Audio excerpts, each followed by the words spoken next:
எல்லாருக்கும் வணக்கம். மீண்டும் மெய்ப்பொருள் காண்க தளத்திற்கு எல்லாரையும் நான் வரவேற்கிறேங்க. முதல்ல சர்வதேச சந்தையை பார்த்துருவோம். நேத்து யுஎஸ் மார்க்கெட் பயங்கரமா கீழ இறங்கி இருந்ததுங்க. S&P 500 ஒரு 77 பாயிண்ட் டவுன் 1.39%. நாஸ்டாக் ஒரு 345 பாயிண்ட் டவுன் 1.96%. தென் டவ் வந்து ஒரு 537 பாயிண்ட் 1.30% டவுன். என்ன காரணம் அப்படின்னா, ட்ரம்ப் அவர்கள் யூரோப்பியன் யூனியன்ல இருக்கிற நாடுகள் இருக்காங்களே, அவங்களுக்கெல்லாம் அங்கிருந்து வரக்கூடிய லிக்விட் இம்போர்ட்ஸ் இருக்கு இல்லையா, அதுக்கெல்லாம் நான் ஹையர் டாரிஃப் வந்து போடுவேன் அப்படின்னு சொல்லி த்ரெட்டன் பண்ணியிருக்காருங்க. கிட்டத்தட்ட 200% வரைக்கும் நான் போடுவேன் அப்படின்னு சொல்லியிருக்காரு. அது மட்டும் காரணம் இல்லை, ரெசிப்ரோக்கல் டாரிஃப்னு சொல்லிட்டு இருக்காருல்ல, ஏப்ரல் 2ஆம் தேதியிலேருந்து நம்ம போடுவோம்ட்டு. அதில் அந்த விஷயத்துல நான் வந்து என்னோட மைண்டை மாற்றிக்க மாட்டேன் அப்படின்னு உறுதியாக சொல்லியிருக்கிறாரு. நம்ம பொறுத்திருந்து தான் பார்க்கணும். நாஸ்டாக்கை பொறுத்த வரைக்கும் லாஸ்ட் 1 மந்த் கிட்டத்தட்ட 14% விழுந்திருக்குங்க அதோட ரெக்கார்ட் ஹைல இருந்து. ஸோ வால் ஸ்ட்ரீட்ல என்னன்னா, ஒரு 10% கீழே விழுந்தாலே கரெக்ஷன் ஷோன்ல போயிடுச்சுன்னு சொல்லுவாங்க. 20% அப்படின்னா பேர் மார்க்கெட்ல போயிடுச்சு அப்படின்னு எடுத்துக்குவாங்க. ஜப்பானை பொறுத்த வரைக்கும் இன்னைக்கு நான் சந்தை கடைசியா பாக்குறப்போ ஒரு 313 பாயிண்ட் அப்ல இருந்தது. 37,105ல ட்ரேட் ஆகிட்டு இருந்ததுங்க. பிரெண்ட் க்ரூட் தொடர்ந்து $70 சுத்திக்கிட்டே தான் இருக்கு. இன்னைக்கு 70.34 யூஎஸ் டாலர் இருந்துச்சுங்க ஒரு பேரல். 159 லிட்டர். அமெரிக்க டாலருக்கு நிகரான இந்திய ரூபாயோட மதிப்பு சரிவில் இருந்து கொஞ்சம் மீண்டெழுந்து 87க்கு கீழே தாங்க இருக்கு. அதாவது 86.95 இந்திய ரூபாயா இருக்கு. ஸோ இந்த சரிவுக்கு என்ன காரணமா இருக்கலாம் அப்படின்னா, பிரெண்ட் க்ரூடோட பிரைஸ் தொடர்ந்து 2வது மாசமா கீழே விழுந்திருக்கு. 2 மாசத்துல கிட்டத்தட்ட $12 கீழே விழுந்திருக்குங்க. நம்ம largest importer of brent crude. இந்தியாவுக்கு வந்து இது ஒரு அட்வான்டேஜ் தான். அடுத்து தங்கம்னு எடுத்துக்கிட்டோம்னா இன்னைக்கு ஒரு $110 ஏறி இருக்குங்க. 22 carat gold per gram 8230 all time high. அடுத்து நிப்டி 50 நேற்று க்ளோசிங்ல 22,397 பக்கமா க்ளோஸ் ஆயிருக்குது. இன்னைக்கு மார்க்கெட் லீவு, ஹோலியை முன்னிட்டு. எஃப்ஐஐஸ் நேற்று மறுபடியும் வித்திருக்காங்க. மார்ச் 13ஆம் தேதி 790 கோடிக்கு பக்கமா நெட் செல்லர்ஸா இருந்திருக்காங்க. தென் மார்ச் 14 வரைக்கும் எடுத்துக்கிட்டோம், இன்னைக்கு வரைக்கும் எடுத்துக்கிட்டோம்னா எஃப்ஐஐஸ் ஒரு 21,230 கோடி ரூபாய் வித்து கேஷ் மார்க்கெட்ல இருந்து நெட் செல்லர்ஸா இருந்து வெளில எடுத்துட்டு போயிருக்காங்க எஃப்ஐஐஸ். இதற்கு மத்தியில் ஈக்விட்டி மியூச்சுவல் ஃபண்ட்ஸ் தென் சிப் இதெல்லாம் வந்து பிப்ரவரியில கொஞ்சம் குறைஞ்சதா செய்திகள் வந்திருக்கு. ஸோ இங்கே உள்ளவங்க இன்னும் ப்ராஃபிட் நிறைய புக் பண்ணாங்க அப்படின்னா மார்க்கெட் இன்னும் வேகமாக விழுறதுக்கு வாய்ப்புகள் நிறையா இருக்கும். அடுத்து இன்னைக்கு அப்டேட்ஸ்குள்ளே போயிடலாங்க. ஃபர்ஸ்ட் எல்ஜி எலக்ட்ரானிக்ஸ்ல ஒரு அப்டேட்டுங்க. எல்ஜி எலக்ட்ரானிக்ஸ் ஐபிஓ போடுவோம்னு சொல்லியிருந்தாங்க. அதுக்கு செபி அப்ரூவல் கொடுத்துட்டாங்க. 15,000 crores IPO. Fresh capital rice எல்லாம் அவங்க பண்ணலை, எல்லாமே ஆஃபர் ஃபார் சேல் தான். ஸோ ஸ்டேக்கை வந்து விற்பாங்க, அவங்க நாட்டுக்கு பணத்தை எடுத்துட்டு போவாங்க அப்படின்னு நினைக்கிறேங்க. புதுசாக ஃபண்ட் ரைஸ் பண்ணியோ இல்லை ஆஃபர் ஃபார் சேலில் விற்றோ புது பிளான்ட் போடுறதோ இல்லை ஃப்ரெஷ் இன்வெஸ்ட்மெண்ட்ஸோ எதுவும் இருக்கிற மாதிரி எனக்கு தெரியல. ஸோ இங்கே அவங்க எதையுமே முதலீடு பண்ண போகிறது கிடையாது பப்ளிக் இஷ்யூ போட்டு. அதனால நான் அதை ட்ரை பண்ண போகிறது இல்லைங்க. அந்த ஐபிஓக்குள்ள நான் போகிறதில்ல. மேபி நெக்ஸ்ட் மந்த் வரும்னு நினைக்கிறேன். அடுத்து எல்என்டியில் ஒரு அப்டேட்டுங்க. எல்என்டி ஒரு திட்டம் போட்டிருக்காங்க. அவங்களோட டேட்டா சென்டர் பிஸ்னஸை பொறுத்த வரைக்கும் அவங்களோட கெப்பாசிட்டி இப்போ 32 மெகாவாட்டாக இருக்குங்க. ஃபினான்ஷியல் இயர் 27க்குள்ள இதை வந்து 5 டைம்ஸ் இன்க்ரீஸ் பண்ணணும், அதாவது 150 மெகாவாட்டாக இதை கூட்டணும் அப்படின்னு சொல்லிட்டு ஒரு $2 பில்லியன் இந்த டேட்டா சென்டர் பிசினஸ்ல இன்வெஸ்ட் பண்ண போறாங்க. இந்தியாவை பொறுத்த வரைக்கும் இந்த டேட்டா சென்டர் கெப்பாசிட்டி அப்படின்றது மார்ச் 2024ல 950 மெகாவாட்டா இருந்திருக்கு. அடுத்து குவாலிட்டி பட்டில் அப்படின்ற ஒரு நிறுவனத்துல ஒரு அப்டேட் வந்திருக்கு. அந்த நிறுவனத்துல ஒரு மெஜாரிட்டி ஸ்டாக்கை அக்வயர் பண்றதுக்காக பிளாக் ஸ்டோன் உள்ள இறங்குறாங்க. ஒரு 2000 கோடி ரூபாய் டீல், அதுக்கான அக்ரிமெண்ட்டை சைன் பண்ணிருக்காங்க. குவாலிட்டி பட்டியலை பொறுத்த வரைக்கும் ப்ரமோட்டர்ஸோட ஹோல்டிங் எடுத்துக்கிட்டீங்கன்னா 69% இருக்குங்க.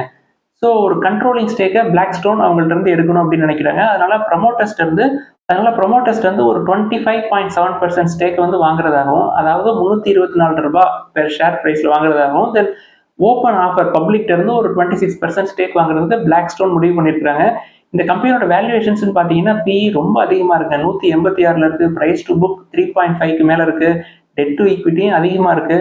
ஸோ நம்ம இந்த சைடு வந்து போக முடியாது. நம்ம பிளாக் ஸ்டோன் அளவுக்கு பெரிய கை கிடையாது. அதை தொடர்ந்து இந்த க்ரூட் ஆயிலோட பிரைஸை நம்ம ஒரு 4 மந்த்ஸா ட்ரேஸ் பண்ணிக்கிட்டே இருக்கோம் இல்லையா. ஒரு $76 வந்து 82 போச்சு. இப்போ 82ல இருந்து $69 வரைக்கும் வந்துட்டு இன்னைக்கு $70ல சுத்திட்டு இருக்கு இல்லையா. ஸோ இந்த குளோபல் ஆயில் டிமாண்ட் அப்படின்றது சப்ளையை விட டிமாண்ட் வந்து ரொம்ப கம்மியாக தான் இருக்கும். அதனால ஒரு நாளைக்கு சப்ளை வந்து டிமாண்டை கம்பேர் பண்றப்போ ஒரு 1 மில்லியன் பேரல் நம்மளுக்கு எக்ஸஸாக தான் இருக்கும் அப்படின்னு சொல்லி எக்ஸ்பெக்ட் பண்றாங்க. ஸோ க்ரூட் ஆயிலோட பிரைஸ் இன்னும் குறையிறதுக்கு வாய்ப்புகள் நிறையா இருக்கு. அடுத்து இண்டஸ்இண்ட் பேங்க்ல ஒரு அப்டேட்டுங்க. சமீபத்தில் இண்டஸ்இண்ட் பேங்க் பயங்கரமா ஒரு 27% கீழே விழுந்தது இல்லையா. ஸோ ஹெச்டிஎஃப்சி மியூச்சுவல் ஃபண்ட்ஸ் வந்து அந்த ஷேர் பிரைஸ் கீழே விழுறதுக்கு முன்னாடி 4.82% ஸ்டேக் வச்சிருந்துருக்காங்க. ஸோ அன்னைக்கு பர்டிகுலர் டேல ஒரு 27 to 30% கீழே விழுந்த அன்னைக்கு அவங்க அடிஷ்னலா ஒரு 0.20% ஸ்டேக்கை இண்டஸ்இண்ட் பேங்க்ல கூட்டியிருக்கிறாங்க. இப்போ டோட்டல் ஸ்டேக் ஹெச்டிஎஃப்சி மியூச்சுவல் ஃபண்ட்ல மட்டும் ஒரு 5.02% இருக்குங்க IndusInd bank. So industrial share ஹோல்டர்ஸ்க்கு இது ஒரு நம்பிக்கையான செய்தியா இருக்கும். அடுத்து ஏத்தர் எனர்ஜியோட எம்டி சிஇஓ தருண் அவர்கள் என்ன சொல்றாரு, இனி வரக்கூடிய காலங்களில் எங்க பிசினஸை ஸ்கேல் அப் பண்றதுல எங்களோட ஃபுல் ஃபோக்கஸ் வந்து இருக்கும். பியாண்ட் சவுத் இந்தியா நாங்கள் எங்க பிசினஸை அக்ரெசிவா நார்த்தன் பார்ட்ஸ்க்கும் எக்ஸ்பேண்ட் பண்ணுவோம். ஐபிஓ வரப்போகுது ஏப்ரல்ல ஒரு $400 மில்லியன் ஃபண்ட் ரைஸ் பண்றாங்க. ஸோ அதை வச்சுட்டு அவங்களோட ஃபாஸ்ட் சார்ஜிங் நெட்வொர்க்கை பயங்கரமா எக்ஸ்பேண்ட் பண்ணுவாங்க. ஏத்தர் கிரிட் மூலமா இப்போதைக்கு 3000 to 3500 ஃபாஸ்ட் சார்ஜிங் நெட்வொர்க்ஸ் அவங்கள்ட்ட இருக்குங்க. கடைசி ஒரு வருஷத்துல மட்டும் ஒரு 1500 ஸ்டேஷன்ஸ் வந்து உருவாக்கியிருக்காங்க. ஸோ ஐபிஓ வந்ததுக்கப்புறம் இன்னும் அக்ரெசிவா எக்ஸ்பேண்ட் ஆவாங்க. ஸோ இது ஏத்தருக்கு நல்ல செய்தி. ஏத்தருக்கு நல்ல செய்தினா ஹீரோவுக்கும் நல்ல செய்தி தாங்க. ஹீரோ மோட்டர் ட்ராப் ஏத்தர்ல ஒரு 37.5% ஸ்டேக் வச்சிருக்காங்க. அடுத்து டாடா எலக்ட்ரானிக்ஸ்ல ஒரு அப்டேட்ங்க. டாடா எலக்ட்ரானிக்ஸ் வந்து குஜராத் கவர்மெண்டோட செமிகண்டக்டர் சிப்ஸ் ரெடி பண்றதுக்கு அக்ரிமெண்ட் போட்டிருக்காங்க அப்படின்னு சொன்னோம். அது யார் அந்த அக்ரிமெண்ட்ல யார் யாரெல்லாம் இருக்கா அப்படின்னா குஜராத் கவர்மெண்ட் இருக்காங்க, தென் தைவான் பேஸ்டு பிஎஸ்எம்சி, தென் ஹைமேக்ஸ் டெக், இவங்க எல்லாமே ஒரு பார்ட்னர்ஷிப் போட்டிருக்காங்க. அங்க என்ன உற்பத்தி பண்ண போறாங்க அப்படின்னா டிஸ்பிளே சிப்ஸ் ரெடி பண்ண போறாங்க. இந்த டிஸ்பிளே சிப்ஸ் எங்க யூஸ் பண்ணுவாங்க அப்படின்னா டெலிவிஷன்ஸ்ல, மொபைல்ல, கேமரா இமேஜ் சென்சார்ஸ்ல, தென் எல்இடிஸ்ல, இங்கெல்லாம் வந்து அந்த டிஸ்பிளே சிப்ஸை யூஸ் பண்ணுவாங்க. வேதந்தாவும் அதே மாதிரி நாங்கள் டிஸ்பிளே சிப்ஸ் வந்து ரெடி பண்றதுக்கு குஜராத்ல பிளான் போட போறோம் அப்படின்னு சொல்லியிருந்தாங்க. பட் கவர்மெண்ட் வேதந்தாவுக்கு அப்ரூவ் கொடுக்கலங்க. அடுத்து பவர் கிரிட் கார்பரேஷன் ஆஃப் இந்தியாவில் ஒரு அப்டேட்ங்க. Power grid corporation of India ஒரு 342 கோடி ரூபாய் டிரான்ஸ்மிஷன் ப்ராஜெக்ட்ஸ் வந்து அப்ரூவ் பண்ணியிருக்காங்க பவர் கிரிட்டோட போர்டு. இது அந்த ஷேர் ஹோல்டர்ஸ்க்குலாம் நல்ல செய்தி. நம்ம இப்போ என்ட்ரு ஆக முடியாதுங்க, ரொம்ப காஸ்ட்லியா இருக்கு. பிஇ வந்து 16 கிட்ட இருக்கு. நம்ம 10 கீழே வந்தா நம்ம வந்து அதை ட்ரை பண்ணலாம். பட் ஷேர் பிரைஸ் அதோட பீக்ல இருந்து கொஞ்சம் கொஞ்சமா கீழே வந்துட்டு இருக்குங்க. ரெவன்யூ வந்து குறைஞ்சிருக்கு, அதனால ப்ராஃபிட்டும் வந்து குறைஞ்சிருக்கு. பட் முற்காலங்களில் வாங்கினவங்களுக்கு இப்பயும் நல்ல டிவிடெண்ட் டீல் கிடைக்கும், நல்ல அப்ரிசியேஷனும் கிடைச்சிருக்கும். இருக்கிறவங்க பத்திரமா வச்சுக்கலாம்.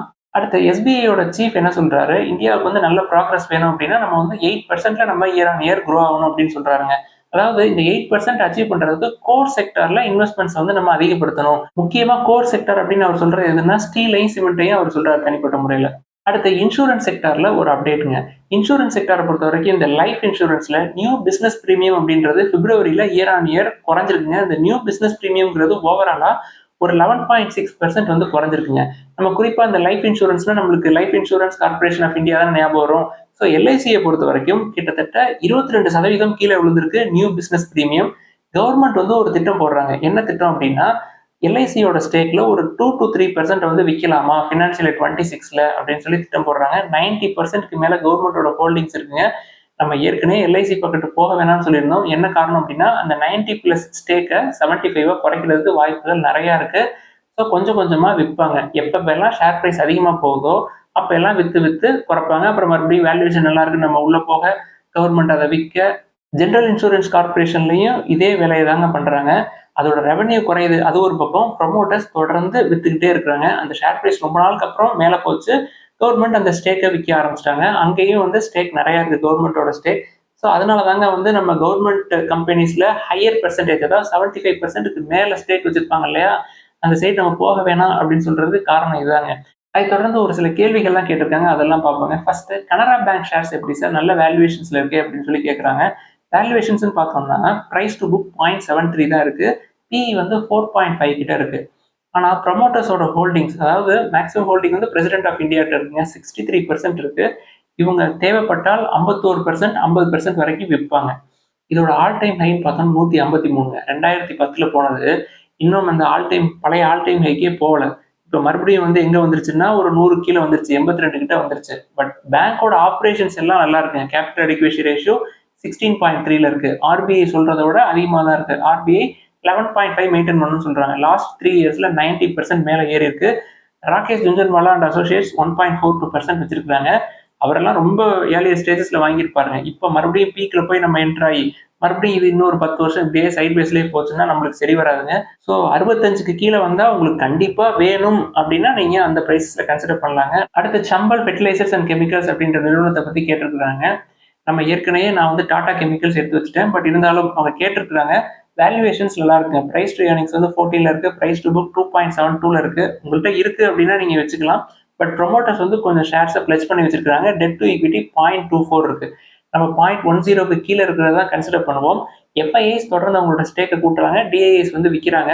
Profitable business. அடுத்து மெட்டல்ஸ் அண்ட் மைனிங் செக்டர்ல ஹிந்துஸ்தான் ஜிங்க் அப்படின்ற நிறுவனத்தை பத்தி கேட்டிருக்காங்க. ஹிந்துஸ்தான் ஜிங்கை பொறுத்த வரைக்கும் அவங்களோட ப்ரொமோட்டருக்கு கடன் அதிகமா இருக்குங்க. இந்த நிறுவனத்திலேயே ஒரு 90% ஆஃப் ஷேர்ஸ் ப்ரொமோட்டர்ஸ் வந்து பிளஸ் பண்ணி வச்சிருக்காங்க. டெட் டு ஈக்விட்டி 0.5க்கு மேல இருக்கு. வேதாந்தா குரூப், நம்ம அந்த குரூப் ஸ்டாக்ஸ் போறதே இல்ல. அடுத்த ஒரு நண்பர் இண்டஸ்இண்ட் பேங்க்ல அவருடைய முதலீடுகளை பத்தி எழுதி ஒரு கேள்வி கேட்டிருக்காருங்க. அவர் வந்து இண்டஸ்இண்ட் பேங்க் ஒரு 900ல வாங்கியிருப்பாருன்னு நினைக்கிறேன். அது வந்து அடுத்த நாளே ஒரு 700க்கு வந்துருச்சு. நான் வந்து 700ல வித்துட்டேன். இப்ப 688 இருக்கு. இப்போ நம்ம வந்து என்டர் ஆகலாமா அப்படின்னு சொல்லி கேட்கிறாருங்க. இந்த கேள்வியில இருந்து நம்ம என்ன தெரிஞ்சுக்கணும் அப்படின்னா, லாஸ்ட்ல விற்க கூடாதுங்க. புக் வேல்யூவே கீழே வந்துருச்சு. ப்ரமோட்டர் பணம் போடுறேன்னு சொல்லிட்டாரு. சுமந்த் அவர்களை மாத்திரணும் அப்படின்னு சொல்லி ஆர்பிஐ உத்தரவு போட்டாங்க. அப்புறம் எதுக்கு நம்ம போய் லாஸ்ட்ல விற்கணும்? 900ல இருக்கப்பே நம்ம வாங்கியிருக்கிறோம். 670 இருக்கிறப்ப எதுக்கு நம்ம கன்சிடர் பண்ண யோசிக்கணும்? அடுத்து சென்கோ கோல்டு அப்படின்ற நிறுவனம் வந்து எப்படி சார் அதை கன்சிடர் பண்ணலாமா அப்படின்னு சொல்லி கேட்டிருக்காங்க.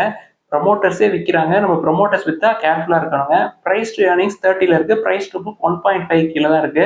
எனக்கு வேல்யூவேஷன்ஸ் 30 1.5 கீழே இருந்தாலும் இந்த நிறுவனத்துக்குள்ள போறதுக்கு எனக்கு அவ்வளவு விருப்பம் இல்லைங்க. என்ன காரணம் அப்படின்னா அந்த ப்ரொமோட்டர்ஸ் அவங்களோட ஸ்டேக்கை விற்கிறது எனக்கு சில சந்தேகங்களை வந்து ஏற்படுத்துது. டெட் டு ஈக்விட்டி 1.01 இருக்கு. 1 இயர்ல 29% கீழே விழுந்திருக்கு. நான் வந்து இன்னும் கீழே விழுவும் அப்படின்னு சொல்லி எதிர்பார்க்கிறேன். என்னை பொறுத்த வரைக்கும் இந்த கோல்டு அண்ட் டைமண்ட் பிசினஸ்ல தங்கமயில் ஜுவல்லர்ஸ்க்காக வெயிட் பண்ணிட்டு இருக்கேன். டு பி ஃபிராங்க், அது கீழே வந்தா அது எத்தனை வருஷம் கழிச்சு கீழே வருதோ அப்பதான் அதை கன்சிடர் பண்ணலான்னு இருக்கேன். அது வரவே இல்லை, இப்படியே மேலே போச்சுன்னா அதை விட்டுருவேங்க. தங்கமயில் ஜுவல்லர்ஸை பொறுத்த வரைக்கும் சமீபத்தில் ரைட்ஸ் இஷ்யூஸ் போட்டாங்க. 1400 ரூபாய் பெர் ஷேர். ஸோ எப்படியும் வந்து ஒரு 1450 500 ரேஞ்சுக்கு வரும்னு நான் எதிர்பார்த்துட்டு இருக்கேன். இப்போ 1768 அந்த ரேஞ்சில் இருக்குங்க. பிரைஸ் டு ஏர்னிங்ஸ் 47ல இருக்கு. Price to book 5.35. வேல்யூவேஷன்ஸ் அதிகமாக தான் இருக்கு. பட் 30 PE வந்ததுக்கு அப்புறம் நம்ம அதை கன்சிடர் பண்ணலாமான்னு யோசிக்கிறேன். 3 இயர்ஸ்ல 200% மேலே ஏறி இருக்குங்க. பெஞ்சமின் கிரஹாம் அவர்கள் நமக்கு என்ன சொல்லி கொடுத்துருக்காரு? ஷேர்ஸ் ஒரு டைம் வந்து காஸ்ட்லியர் சைடுக்கு போச்சுன்னா கண்டிப்பா எல்லாமே வித்துட்டு ஓடுவாங்க. எல்லாம் தூக்கி எடுத்துட்டு ஓடுறப்ப அந்த ஷேரே வந்து சீப்பர் சைடுக்கு போகும். கண்டிப்பா பெண்டுலம் இங்க இருந்து இங்கே வந்தே தீரும் அப்படின்னு சொல்லியிருக்காரு. ஸோ வரும். வர்ற வரைக்கும் நான் வெயிட் பண்ணுவேன். ப்ரொமோட்டர்ஸ் வந்து அங்கேயும் வித்துருக்காங்க.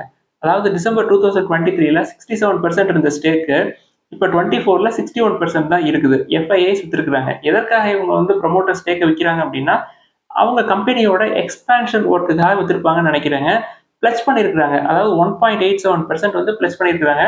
பட் டிசம்பர் 2023 கம்பேர் பண்றப்ப இந்த ஷேர்ஸ் பிளட்ஜ் வந்து தொடர்ந்து குறைச்சிருக்காங்க. டிசம்பர் 2023ல 8.77% வந்து ப்ரொமோட்டர்ஸ் பிளட்ஜ் பண்ணி வச்சிருந்ததை 1.87% இப்போ குறைச்சிருக்காங்க. Debt to equity 1.01. ஸோ இதான் தங்கமயில் ஜுவல்லர்ஸை பொறுத்த வரைக்கும் இப்போதைக்கு காஸ்ட்லியா இருக்கு. நான் கோல்டு அண்ட் டைமண்ட் பிசினஸ் பண்ற கம்பெனிக்குள்ள போகணும் அப்படின்னா இதுல தான் போகணும்னு இருக்கேன். வேற எதுலையும் போறதுக்கு எனக்கு இப்போதைக்கு வாய்ப்பு கிடைக்கிற மாதிரி தெரியலங்க. சென்கோ கோல்டுக்குள்ள நான் கண்டிப்பா போக மாட்டேன். அடுத்து ரிட்ஸ் இந்தியா பத்தி கேட்டுருக்காங்க. ரிட்ஸ் இந்தியா பொறுத்த வரைக்கும் வேல்யூவேஷன்ஸ் இப்பயும் அதிகமாக தான் இருக்கு. Infrastructure company. ஸோ இன்ஃப்ராஸ்ட்ரக்சர் கம்பெனிக்குள்ள நம்ம போறது இல்லை. வேல்யூவேஷன்ஸும் கூட தான் இருக்கு. பிரைஸ் டு புக் 4 கிட்ட இருக்கு. PE 27ல இருக்கு. ப்ரொமோட்டர்ஸ் 72% வச்சிருக்காங்க. பட் 1 இயர்ல 30% கீழே விழுந்திருக்கு. ஸோ இவ்வளவு வேல்யூவேஷன் கொடுத்து இந்த டிரான்ஸ்போர்ட் இன்ஃப்ராஸ்ட்ரக்சர் கம்பெனிக்குள்ள போகணும் அப்படின்ற அவசியம் எனக்கு இல்லைங்க. இதோட சீப்பான பிசினஸ் எல்லாம் நிறைய இருக்கு. நிப்டி 50க்குள்ளேயே நிறைய சீப்பான பிசினஸ் எல்லாம் இருக்கு. அதெல்லாம் நம்ம கன்சிடர் பண்ணிட்டு போகலாம். இதை கன்சிடர் பண்றதுக்கு ஏதாவது சந்தேகங்கள் கேள்விகள் இருந்தா எல்லாத்தையும் எழுதுங்க. நம்ம டிஸ்கஸ் பண்ணுவோம். எல்லாருக்கும் நன்றி.